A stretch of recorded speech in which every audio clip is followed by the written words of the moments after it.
enjoy today's lineup of presentations and video content. It'll run for about 90 minutes.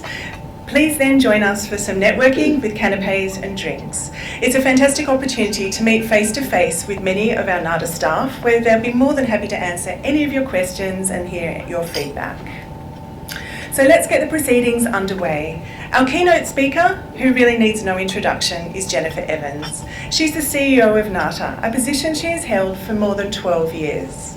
Jennifer has in fact been in the NATA universe for more than 35 years, so she is very well versed on the subject of accreditation. She supports our international community by being the current chair of the Asia Pacific Accreditation Cooperation, APAC, and also sits on the management committee of the International Laboratory Accreditation Cooperation, ILAC. Please give a warm Melbourne welcome to Jennifer Evans.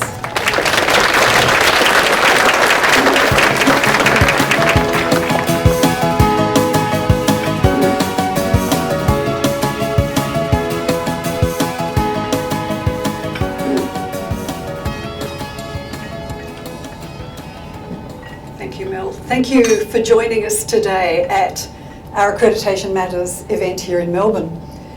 It's great to see representatives from our member organisations, industry and government stakeholders, our volunteer technical assessors and members of our board and committees.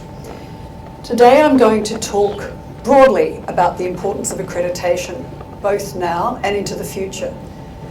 Although hopefully not too many of you need convincing of the value and benefits. I believe the future of accreditation is bright, but it's also not without its challenges brought on by the march of technology and impacts of developments like automation and artificial intelligence, as well as changing stakeholder, including consumer expectations. It might mean something different to each one of you in the audience today, but NATA is in the crosshairs. Now, this statement is not just a provocative title dreamt up by our marketing team to attract an audience. The roles of NATA and NATA accreditation are being questioned. NATA has had more than its share of headlines in the past 12 months. Some have been great, such as NATA celebrating its 75th anniversary and the recognition that NATA is one of Australia's best kept secrets, the most important organisation you've never heard of. But NATA accreditation has also been under the media microscope in the past 12 months. The Australian newspaper published a number of stories around Queensland's Commission of Inquiry into laboratory practices in Queensland Health's Forensic Science Laboratory. Within some of these stories were accusations that NATA accreditation was meaningless, that NATA should review and make judgment on the contractual arrangements between its laboratory and its client, the Queensland Police Service, on which samples will and won't be tested. That NATA sets standards for best practice in forensic science laboratories. But what are the facts? There were over 120 recommendations in the report on the Commission of Inquiry, and none were directly targeted at NATA. Indeed, Recommendation 65 stated that, and I quote, "The laboratory should apply to NATA to broaden its scope of accreditation to be assessed against AS 5308 Parts 1 to 4. Hardly a damning indictment of NATA accreditation. Accreditation is the recognition of a facility's technical capability and competence. The standards, such as ISO IEC 17025, define the attributes required of laboratories to demonstrate that capability and competence. The standards are not formulated for other aspects of a laboratory's operation.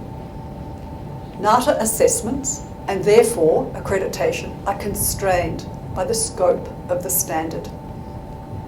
NATA does not set standards.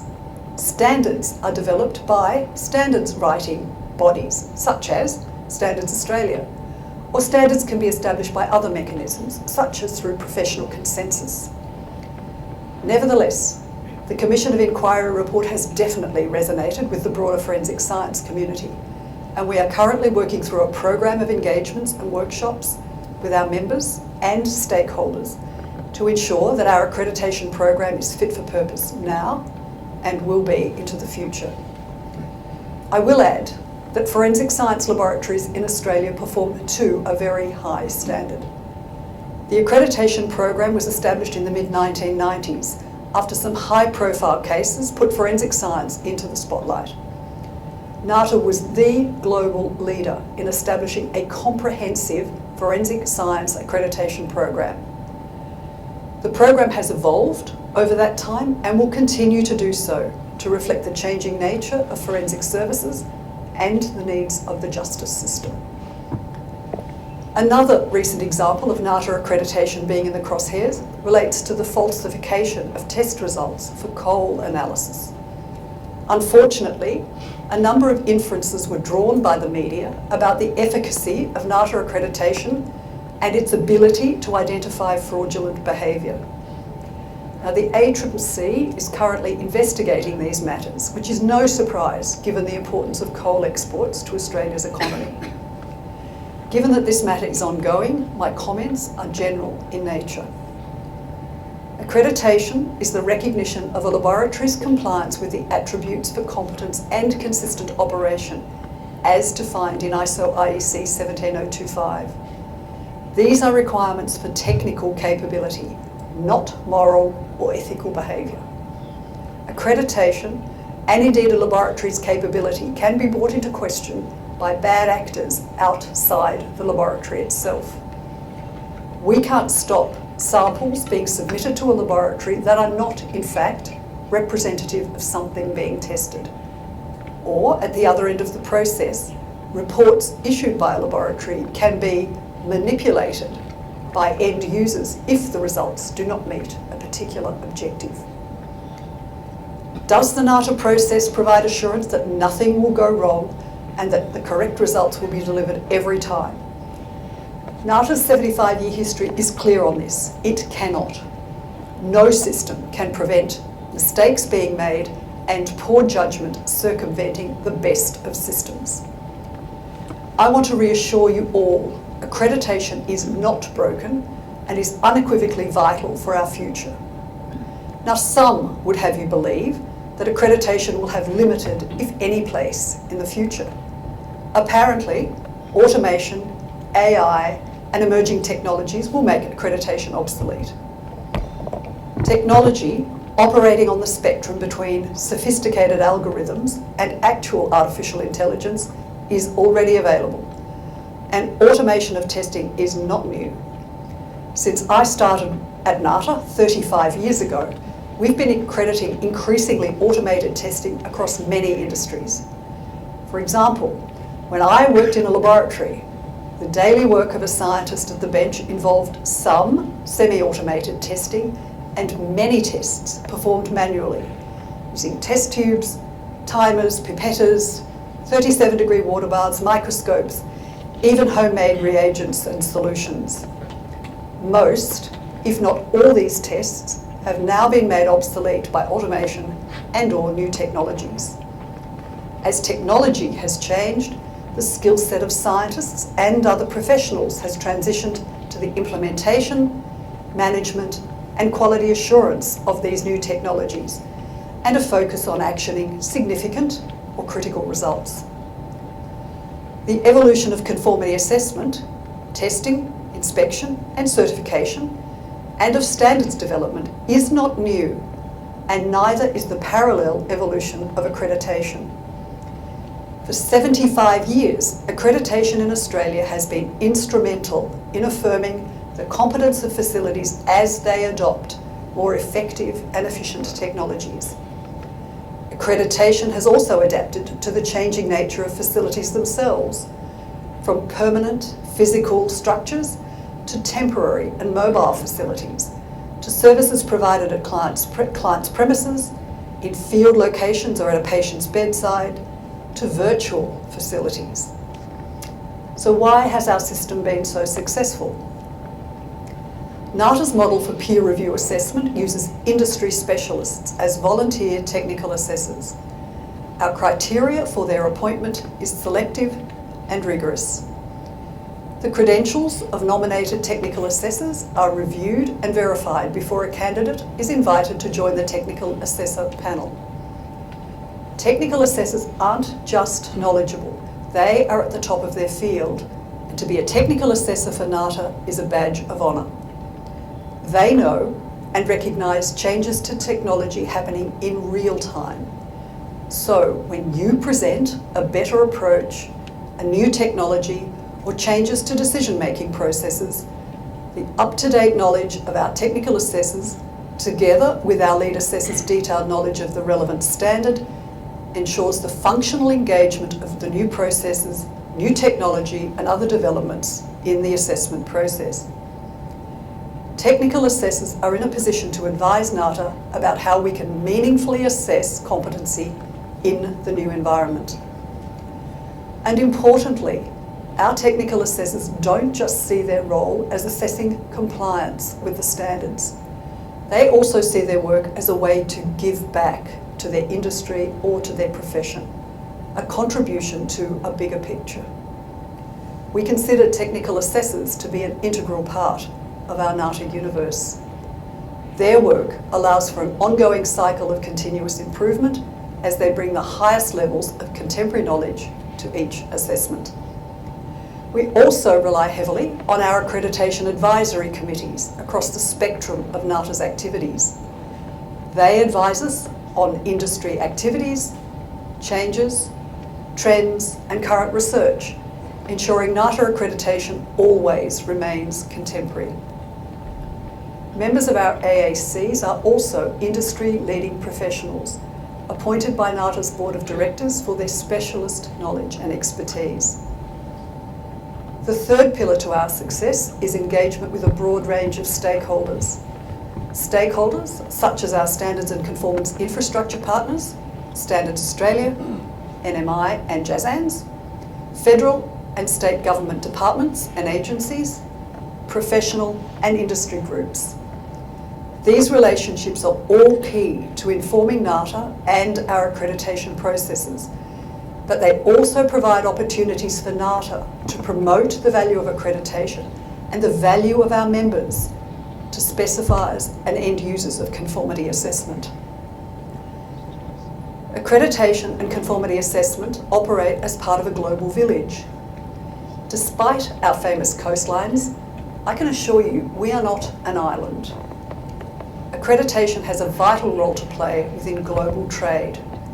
In fact, as a reminder, the 2018 UTS report, Economic Value of NATA Accreditation, found that accreditation added over $1 million to the Australian economy every day.